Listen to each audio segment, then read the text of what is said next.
China is emerging as a major player in global diplomacy, including in the Middle East. In 2023, it helped re-establish diplomatic ties between Riyadh and Tehran.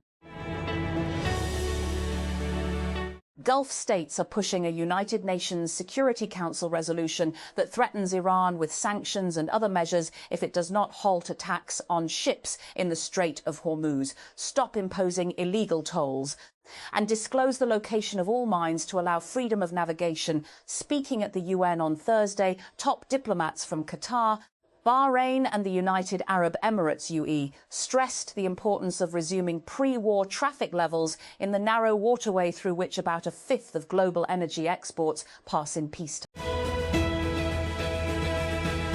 Piracy is rising again near Somalia. Since April 20, at least 3 ships have been hijacked off Somali waters and one near the Yemeni coast. A sailor's voice note from a seized vessel has spread online as the Iran war shakes the region. Is it fueling attacks on key shipping routes? In this episode. And Elon Musk's legal effort to dismantle OpenAI may hinge on how its for-profit subsidiary enhances or detracts from the Frontier Lab's founding mission of ensuring that humanity benefits from artificial general intelligence. On Thursday, a federal court in Oakland, California, heard a former employee and board member say the company's efforts to push AI products into the marketplace compromised its commitment to AI safety. Perplexity's personal computer, its answer to OpenClaw and other local AI agents, is now available to all Mac users via its desktop app, the company announced on Thursday. As a reminder, Personal Computer is an expansion on Perplexity's general-purpose, multi-model digital worker dubbed, confusingly, Perplexity Computer. Personal Computer, meanwhile, is designed to bring those capabilities to your own device. It does so by allowing AI agents access to local files, applications, and connectors, as well as the web, in order to handle the individual user's personal, multi-step workflows. Germany's finance minister has blamed Donald Trump's irresponsible war in Iran for a big drop in his country's expected tax revenues. Lars Klingbeil said the US president's actions in the region had caused a global energy shock. The United States Treasury Department has sanctioned Iraq's Deputy Minister of Oil, Ali Marij al-Bahadli, for allegedly helping Iran to sell its oil. The Treasury's Office of Foreign Assets Control, OFAC, said it was taking action to increase economic pressure on Iran as negotiations for a deal between Washington and Tehran are showing timid signs of progress, with Iranian officials saying they are reviewing a U.S. proposal. Mohammed Soliman, accused of attacking demonstrators who had gathered in support of Israeli captives held in Gaza in Colorado, has pleaded guilty to murder charges. The plea on Thursday was accompanied by renewed calls for the administration of U.S. President Donald Trump to cease efforts to deport Soliman's family, who authorities have said had no prior knowledge of the attack that they have roundly condemned. And Brazilian President Luiz Inácio Lula da Silva has met US President Donald Trump at the White House for talks that were expected to focus on trade, security and critical minerals as Lula seeks to reset their rocky relationship. Thursday's meeting between Lula and Trump brought together 2 of the world's most prominent populist figures despite their sharp ideological differences. Beirut, Lebanon. Israel's attacks on Lebanon and pressure on the Lebanese government to disarm the pro-Iran Shia movement Hezbollah by force are stoking internal tensions, analysts have told Al Jazeera. Israel is leaning on this division as a strategy to try to pit communities against one another, they say.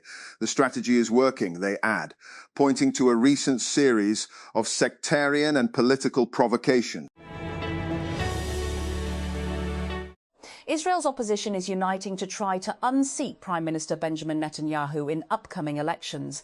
Former Prime Ministers Naftali Bennett and Yair Lapid are joining forces, but deep divisions remain over the war with Iran and Israel's future direction.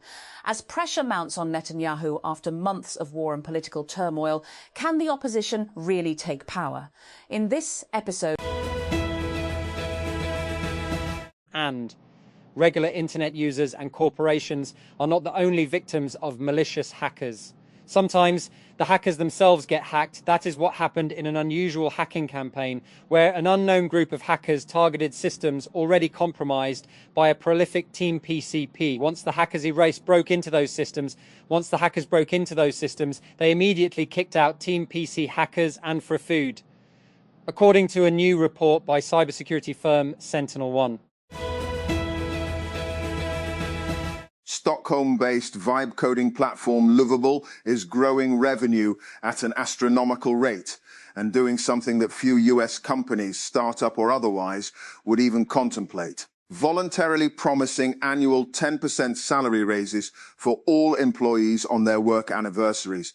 In the US corporate world, employees don't generally get built-in raises unless they've unionized. And even then, a 10% raise across the board is typically spread over multiple years of a contract, not delivered annually. Will dating app malaise finally kill off the swipe? For Bumble, at least, that seems to be the case. In an interview with Axios on Thursday, Bumble CEO Whitney Wolfe Herd confirmed that Bumble will get rid of swiping, the defining feature of 2010's dating apps. Islamabad. The Ministry of Finance and the State Bank of Pakistan, SBP, on Thursday showed unanimous optimism over economic growth and achieving fiscal and current account targets despite the regional crisis. The development comes amid anticipated approval of disbursements worth over 1.2 billion by the International Monetary Fund on Friday, and the scheduled visit of another mission for next year's budget formulation on May 15. And Dera Ismail Kayan. 3 Rescue 1122 officials were abducted by unidentified armed suspects near Safdar village in Khyber Pakhtunkhwa's Tank district on Thursday evening. Police and administrative sources said Deputy Commissioner Tanveer Ahmad confirmed the incident, while officials said further investigation was underway. Bajaur. 2 children were killed and 4 others injured during an exchange of fire between security forces and militants in Khyber Pakhtunkhwa Bajaur district on Thursday evening. Official sources told Dawn that the clash in Waramaman Tehsil erupted when security forces were conducting a search operation against suspected militants in the area. United States President Donald Trump has called for criminal charges of incitement to violence against top Democratic lawmaker Hakeem Jeffries, escalating his push to use the legal system against his political rivals.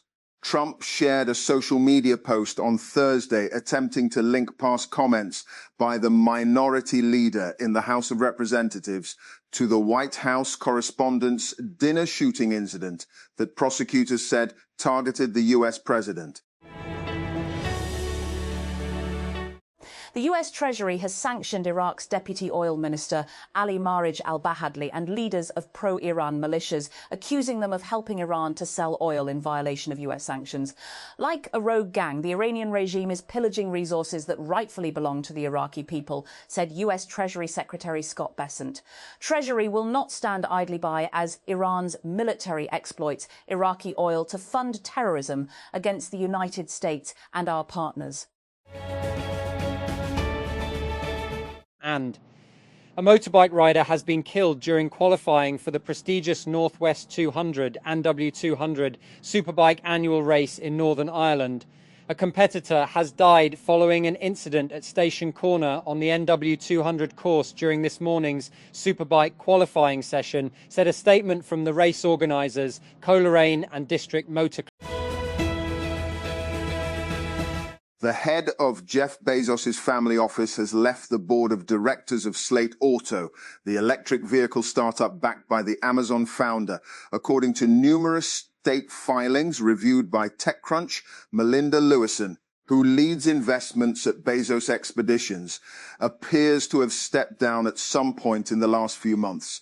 Documents filed with the Delaware, Florida, and Massachusetts Secretaries of State show. That leaves Bezos with no direct representation on Slate's board as the company prepares to put its low-cost electric truck into production later this year.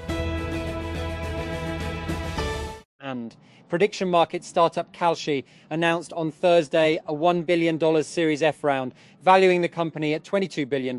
That's double the $11 billion valuation Kalshi nabbed just 5 months ago after raising a $1 billion Series E. This latest round was led by Coatue with participation from Sequoia, Andreessen Horowitz and Paradigm.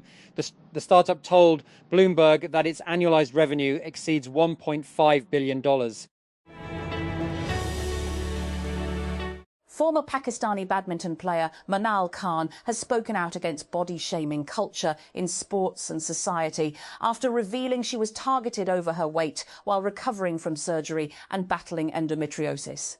In a series of Instagram stories shared from a badminton venue, Manal Khan said she returned to a place where she had played and won one of her first matches, expecting to feel nostalgic. Instead, she said several people commented on her weight within minutes of seeing her. Islamabad. PTI said that preparations for the final round of its movement against Imran Khan's imprisonment had begun, as Adiala jail authorities again denied permission to meet the party founder on Thursday. PTI leaders, including Khurram Virk, Nassim Ali Shah, Zahif Shah, Rajab Abbasi, Zahar Alam and Rubina Shaheen, reached Adiala jail but were not allowed to meet Imran Khan until the end of visiting hours. Islamabad. Prime Minister Shehbaz Sharif on Thursday received a telephone call from Qatar's Prime Minister and Foreign Minister Sheikh Mohammed bin Abdul Rahman bin Jassim Al Thani. During their warm and cordial conversation, the two leaders held a productive exchange of views on the current regional situation. Islamabad, Pakistan on Thursday rejected the two lowest evaluated LNG bids from BP Singapore and Total Energies, priced at 17.28 and 16.98 per million British thermal units, MBTU respectively, for delivery next week and in the last week of the current month. State-run Pakistan LNG Limited, Pehel, received a total of 7 bids, 3 cargoes for May 12-14 and 4 for May 24-26, against urgent tenders floated a day earlier. One word dominates Red Square right now: victory. The word Pobeda stares down from giant red banners. It flashes across video screens. Close by, people are taking selfies beside an art installation that spells out the word. Rwandan singer Aimable Karasira has died as he was being released from prison in Kigali, according to the Rwanda Correctional Service, RCS. The RCS said he had died at Nyarugenge Hospital after he had allegedly overdosed on his prescription medication. And warning.